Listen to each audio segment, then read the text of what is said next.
யோ இல்லையா உனக்கு அறிவு இருக்கா? நீ எல்லாம் ஒரு புரோக்கராயா? இருங்க, ஏன் கோவப்படுறீங்க? யோ நேத்து ஒரு பொண்ணு பாத்தீல, அந்த பொண்ணுக்கு ஏற்கனவே கல்யாணம் ஆகி டைவர்ஸ் ஆயிட்டான். அதை ஏன் தலையில கட்ட பாக்குற? கல்யாணம் ஆயிருச்சா? தம்பி அப்படிலாம் இருக்காது, யாரோ உங்கள்ட்ட தப்பா சொல்லியிருக்காங்க. கல்யாணம் பண்ணதே என் ஃப்ரெண்டு தான். போட்டோ அனுப்பி போட்டு காட்டினா அவன் ஏன் பொண்டாட்டின்னு சொல்றான். ஃப்ரெண்டோட பொண்டாட்டியா? தம்பி ஏதோ தப்பு நடந்துருச்சு. இன்னொரு பொண்ணு நல்ல பொண்ணா பார்த்து உங்களுக்கு கட்டி வைக்கிறது என் பொண்ணு. 1 month later. யோ நீ உண்மையிலே புரோக்கர் தானா? இதுக்கு முன்னாடி யாருக்காச்சும் கல்யாணம் எதுவும் பண்ணி வச்சிருக்கியா? ஏன் உயிரை வாங்குற? தம்பி புரியாம பேசாதே தம்பி. நாங்களும் 10 கல்யாணம் பண்ணி வச்சிருக்கோம். எல்லாரும் நல்லா தான் இருக்காங்க. என்னமோ உங்களுக்கு தான் அமைய மாட்டேங்குது, என்னன்னு தெரியல. அதுக்கு நான் என்ன பண்றது சொல்லுங்க? நானும் ஒவ்வொரு இடமா தான் போறேன். இதான் உனக்கு லாஸ்ட். நல்ல பொண்ணா இருந்தா மட்டும் வா, இல்லைன்னா இதோட என் மூஞ்சிலே முடிக்காத போயிரு. தம்பி இருங்க தம்பி, நாளைக்கு ஒரு இடம் இருக்கு, நல்ல இடம், அங்க கூட்டு போறேன் தம்பி.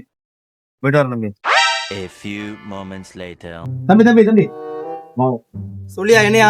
தம்பி பக்கத்து ஊர்ல ஒரு பொண்ணு, சூப்பர் பொண்ணு, அதை தான் பார்க்க போறோம் இன்னைக்கு. யோ பொண்ணு எப்படியா இருக்கும்?